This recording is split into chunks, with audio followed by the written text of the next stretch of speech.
दोस्तों हमारे चैनल दर्पण ज्ञान सागर में आप सभी का स्वागत है।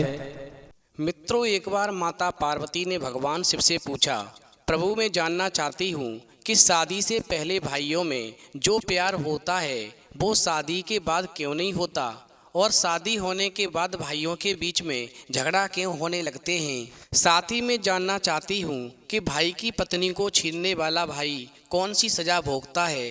फिर भगवान शिव कहते हैं, पार्वती तुम्हारे दोनों ही प्रश्न बहुत ही महत्वपूर्ण और ज्ञानवर्धक हैं। अतः मैं तुम्हें तुम्हारे दोनों प्रश्नों का उत्तर एक छोटी सी कहानी के माध्यम से देता हूँ। यदि तुमने कहानी को पूरा और मन से सुना तो तुम्हें तुम्हारे प्रश्नों के उत्तर निश्चित मिल जाएंगे और तुम्हारा मन प्रफुल्लित हो जाएगा। तो मित्रों, कहानी शुरू करने से पहले मेरा आप सभी से अनुरोध है कि आप हमारी कहानी में खो जाएं। उससे पहले हमारे चैनल को सब्सक्राइब करके बेल आइकन अवश्य दबा लें, जिससे हमारी हर वीडियो का नोटिफिकेशन सबसे पहले आप तक पहुंच सके और आप हमारी हर वीडियो से प्राप्त ज्ञान का अपने जीवन में लाभ उठा सकें। तो आइए कहानी शुरू करते हैं। भगवान शिव कहते हैं, पार्वती एक समय की बात है, एक गाँव में एक गरीब किसान अपनी पत्नी और अपने बेटे के साथ रहता था। वह अपनी एक छोटी सी झोंपड़ी में रहते थे। उन्हीं के बगल में उस गरीब भाई का बड़ा भाई रहता था। वो भी अपनी पत्नी और अपने एक बेटे के साथ रहता था।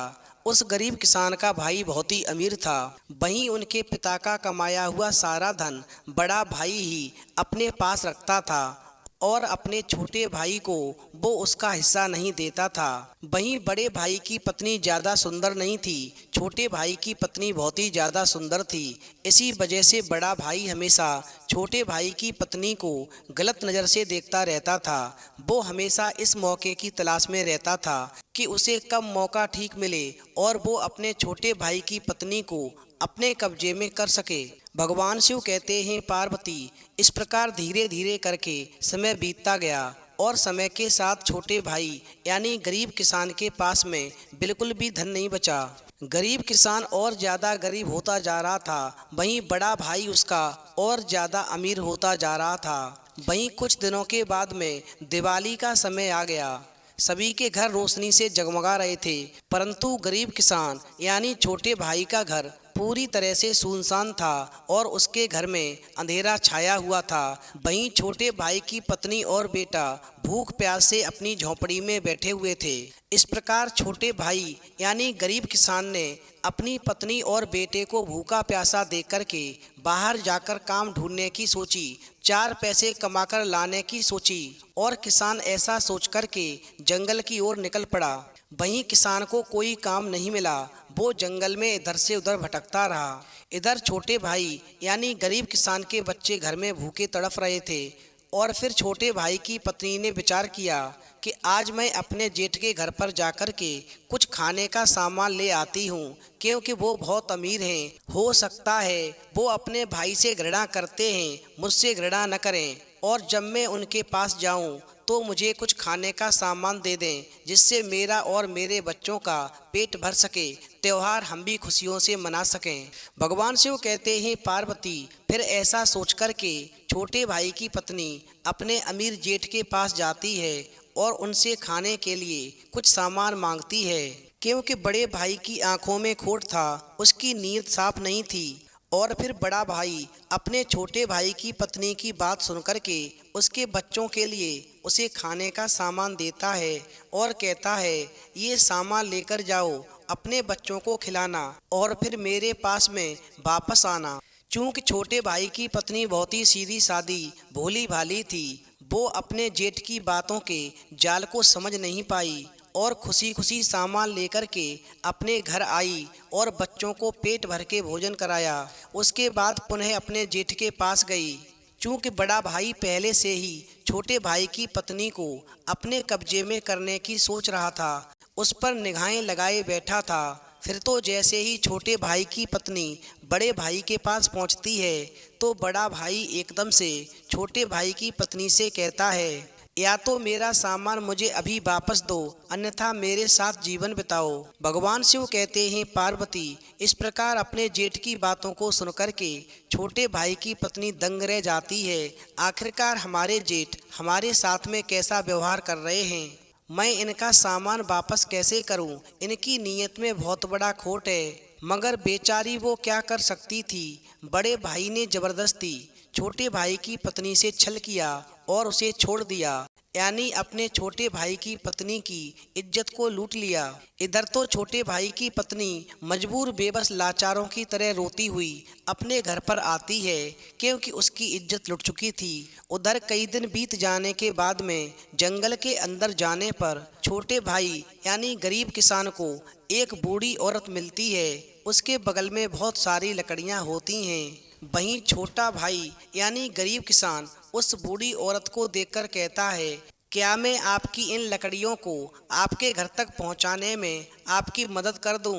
यदि मैं आपकी लकड़ियों को आपके घर तक पहुंचा दूं, तो क्या इसके बदले में आप मुझे कुछ पैसे दे देंगी? वहीं बूढ़ी औरत कहने लगी, हाँ बेटा, यदि तुम मेरी मदद कर दो, इन लकड़ियों को मेरे घर तक पहुंचा दो, तो मैं तुम्हें पैसे दूंगी।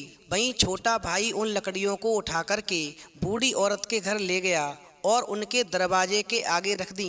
वहीं बूढ़ी औरत ने गरीब किसान को यानी छोटे भाई को एक मिठाई का डिब्बा दिया और बोली, तुम जंगल में चलते जाओ, तुम्हें रास्ते में चलते चलते 4 बड़े पेड़ दिखेंगे। उन पेड़ों के पास जाकर के तुम्हें वहाँ पर एक गुफा मिलेगी और उस गुफा के अंदर तुम्हें 4 बौने मिलेंगे। फिर तुम उन चारों बौनों को ये मिठाई देना, उन्हें ये मिठाई बहुत ही पसंद है। वहीं ये मिठाई उन्हें देकर के तुम उनसे बदले में उनकी चक्की मांग लेना, और यदि तुम्हें चक्की मिल गई, समझ लो चक्की मिल जाने के बाद में तुम्हारे जीवन की गरीबी हमेशा के लिए दूर हो जाएगी। भगवान शिव कहते हैं, पार्वती, इस प्रकार छोटा भाई बूढ़ी औरत की बात मान करके जंगल में चला गया और जाते जाते उस बूढ़ी औरत के द्वारा बताए गए रास्ते पर उस छोटे भाई को 4 बड़े पेड़ मिलते हैं। और फिर जैसे ही छोटा भाई उन 4 बड़े पेड़ों के पास जाता है तो वहाँ पर उसे एक गुफा मिलती है। वहीं गरीब किसान ने गुफा के अंदर जब जाने का प्रयास किया, वो गुफा बहुत ही छोटी थी, इसलिए किसान को उसमें झुककर जाना पड़ा। जब वो गुफा के अंदर गया तो वहाँ पर उसको 4 बौने दिखे। वहीं किसान ने चारों बौनों के सामने जाकर के मिठाई का डिब्बा खोल दिया। फिर चारों ने जब मिठाई चखी तो उन्हें मिठाई बहुत ही अच्छी लगी, इसलिए उन चारों बौनों ने उस किसान से और अधिक मिठाई मांगी। भगवान शिव कहते हैं, पार्वती, किसान ने मिठाई के बदले में चक्की मांगी तो बौनों ने चक्की किसान को दे दी और कहा, ये एक जादुई चक्की है, तुम इस चक्की से जो भी मांगोगे ये चक्की तुम्हें वही देगी, और अगर तुम्हें इस चक्की को रोकना है तो तुम्हें इसके ऊपर लाल रंग का कपड़ा डालना पड़ेगा। इस प्रकार चक्की का राज जानकर के छोटा भाई यानी गरीब किसान चक्की को उठाता है और बौनों को मिठाई का डिब्बा देकर के वहां से वापस घर आ जाता है। वहीं जिस समय पर चक्की को लेकर के छोटा भाई अपने घर पहुंचता है तो क्या देखता है कि उसकी पत्नी रो रही थी। वहीं गरीब किसान यानी छोटे भाई के पूछने पर उसकी पत्नी ने बताया कि आपके जंगल में चले जाने के बाद में आपके बड़े भाई ने मेरी इज्जत को लूट लिया। मैं इतनी लाचार थी कि कुछ भी नहीं कर सकी। फिर तो अपनी पत्नी की बात को सुनकर के छोटा भाई बड़े भाई के पास गया तो बड़े भाई ने छोटे भाई को देखते ही उसकी पिटाई कर दी और घर से भगा दिया। भगवान शिव कहते हैं, पार्वती, इस प्रकार छोटा भाई रोता हुआ बड़े भाई को बद्दुआ देता हुआ अपने घर वापस आया और अपनी पत्नी को गले से लगा करके उसे धैर्य बंधाया और कहा, ईश्वर के यहाँ पर देर है, अंधेर नहीं, तुम चिंता मत करो, भगवान बड़े भाई को उसके कर्मों की सजा अवश्य देगा। और इस प्रकार समझाने के बाद में छोटे भाई यानी गरीब किसान ने चक्की को चलाया और चक्की से अनाज दाल आदि सब कुछ मांग करके अपनी पत्नी को दे दिया। और फिर छोटे भाई की पत्नी ने अपने परिवार के लिए खाना बनाया और सभी ने प्रेम से भरपेट खाना खाया। भगवान शिव कहते हैं, पार्वती, इस प्रकार किसान यानी छोटा भाई चक्की से अनाज मांगता और उसे बाजार में बेच देता था। कुछ ही समय के बाद में छोटे भाई का परिवार बहुत ही अमीर हो गया। उसके पास में बड़ा बंगला, गाड़ी, अच्छे कपड़े आ गए। इधर तो छोटा भाई बहुत ही धनवान हो जाता है। उधर बड़े भाई को जब छोटे भाई के बारे में पता चला तो वो हैरान रह गया। वो सोचने लगा कि उसका भाई इतना अमीर कैसे हो गया, मैं इस राज को जान कर ही रहूँगा। और फिर बड़ा भाई ऐसा सोच कर के वो राज जानने के लिए आखिरकार छोटे भाई के पास में धन कहाँ से आता है। एक दिन वो अपने छोटे भाई के घर खाना खाने के लिए जाता है और खाना खा कर के वापस आने का बहाना करता है, मगर वो घर वापस न आकर के छोटे भाई के घर के बाहर छुप कर के खड़ा हो जाता है। वहीं शाम होने पर बड़ा भाई खिड़की से अपने भाई के घर में देखने लगता है, तो वो क्या देखता है कि उसका छोटा भाई चक्की से अनाज मांग रहा है और चक्की उसे अनाज दे रही है।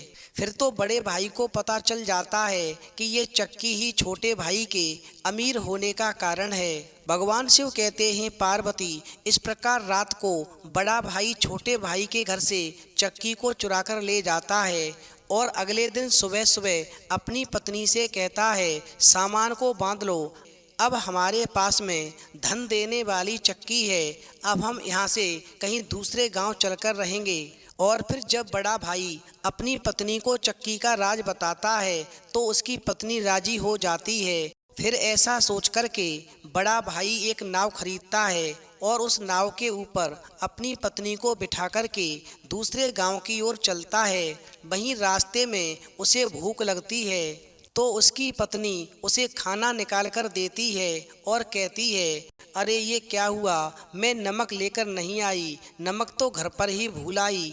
वहीं बड़ा भाई अपनी पत्नी से कहता है, तुम चिंता मत करो, हमारे पास में ये चक्की है, हम इस चक्की से अभी नमक मांगते हैं और सब्जी में डालकर आराम से पेट भरकर भोजन करेंगे। वहीं बड़े भाई ने चक्की से नमक मांगा और एक कटोरी में भर कर के अपनी पत्नी को दे दिया, लेकिन चक्की रुकी नहीं, लगातार नमक देती रही, क्योंकि बड़े भाई को चक्की बंद करना नहीं आता था। फिर तो धीरे धीरे करके पूरी नाव में नमक भर गया और नाव इतनी भारी हो गई कि वजन को नहीं झेल सकी और नमक से भरी नाव समुद्र में डूब गई। और इस प्रकार बड़ा भाई अपनी पत्नी सहित समुद्र में समा गया। भगवान शिव कहते हैं, पार्वती, इस प्रकार जब बड़े भाई की मृत्यु हो जाती है तो वही बुढ़िया उस छोटे भाई यानी गरीब किसान के घर आती है जिसने चक्की पाने का रास्ता दिखाया था। वो कोई और नहीं, स्वयं बुढ़िया के रूप में लक्ष्मी थी। वहीं लक्ष्मी उस गरीब किसान यानी छोटे भाई से कहती हैं, मुझे मालूम है तुम्हारी चक्की चोरी हो गई, तुम्हारे बड़े भाई ने चुराई, तुम्हारी पत्नी के साथ में तुम्हारे बड़े भाई ने छल भी किया, तुम्हारी संपत्ति भी लूट ली, माँ बाप की संपत्ति में तुम्हें हिस्सा नहीं दिया। मगर हमेशा ध्यान रखना, जो भाई की संपत्ति को हड़पते हैं, भाई की पत्नी के साथ छल करते हैं और ऐसा भाई जो अपने स्वार्थ को पूरा करने के लिए अपने भाई को कष्ट देता है, जो प्यार शादी होने से पहले बचपन में एक दूसरे के प्रति होता है, वही शादी होने के बाद में स्वार्थवश अपने भाई को नीचा दिखाने में लगा रहता है।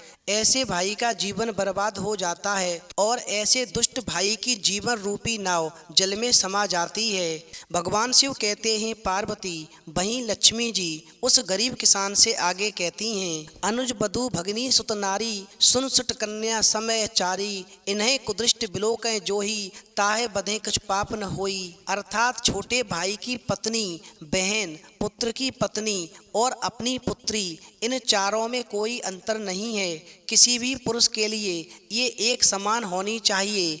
इन पर कुदृष्टि रखने वाले व्यक्ति की जीवन रूपी नाव समुद्र में समा जाती है। छोटे भाई की पत्नी किसी भी पुरुष के लिए बहू के समान होती है, उस पर बुरी नज़र रखने वाले का सर्वनाश हो जाता है। किष्किंधा के राजा बाली ने अपने छोटे भाई सुग्रीव को राज्य से बाहर करके उसकी पत्नी रूमा के साथ में गलत व्यवहार किया था, जो अनुचित था। इसी वजह से श्री राम ने बाली को मार करके उसके कर्मों की उसे सजा दी।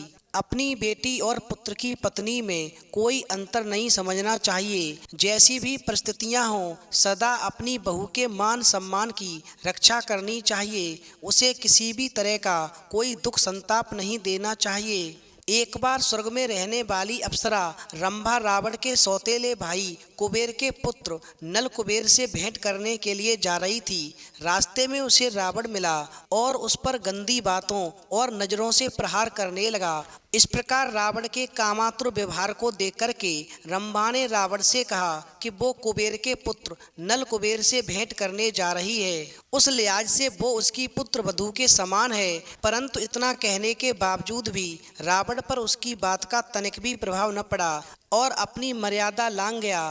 रंभा ने क्रुद्ध होकर के उसे श्राप दिया कि वो किसी भी पर स्त्री पर बुरी दृष्टि डालेगा तो उसका सिर 100 टुकड़ों में विभक्त हो जाएगा और स्त्री ही उसके नाश का कारण बनेगी। भगवान शिव कहते हैं पार्वती, वहीं लक्ष्मी जी आगे उस किसान से कहती हैं, अपनी बेटी को आदर देना और प्रत्येक बुरी परिस्थिति से उसे बचाकर रखना प्रत्येक पिता का परम धर्म है। अपनी बेटी से गलत व्यवहार करना, उस पर कुदृष्टि रखना महापाप माना गया है। ऐसे मनुष्य जीवन में चाहे जितने भी पुण्य कर्म कर लें, उनके पापों का बोझ कभी कम नहीं हो सकता। इसलिए सभी पुरुषों को अपनी छोटी बहन को बेटी और बड़ी बहन को माँ के समान मानना चाहिए। जो पुरुष स्त्री के मान सम्मान की रक्षा नहीं कर सकता, वो पुरुष दैत्य के समान है। स्त्री के साथ में बुरा व्यवहार करने वाला पुरुष जीते जी नरक तुल्य कष्ट भोगता है और ऐसे पुरुषों की जीवन रूपी नाव सागर में समा जाती है। इस प्रकार कहानी सुनने के बाद में माता पार्वती कहती हैं, कहानी सुनने के बाद प्रभु मेरा मन पूरी तरह से प्रफुल्लित हो गया। वास्तव में प्रभु, जो भी पुरुष इस कहानी को मन से सुनेगा वो कभी भी अपने भाई की संपत्ति को हड़पने की कोशिश नहीं करेगा और ना ही कभी अपने भाई की पत्नी को कभी गलत नज़र से देखेगा। तो मित्रों, यदि आपको कहानी पसंद आई हो तो प्लीज़ आप हमारे चैनल को सब्सक्राइब करें और भगवान शिव और पार्वती के लिए एक लाइक करना न भूलें।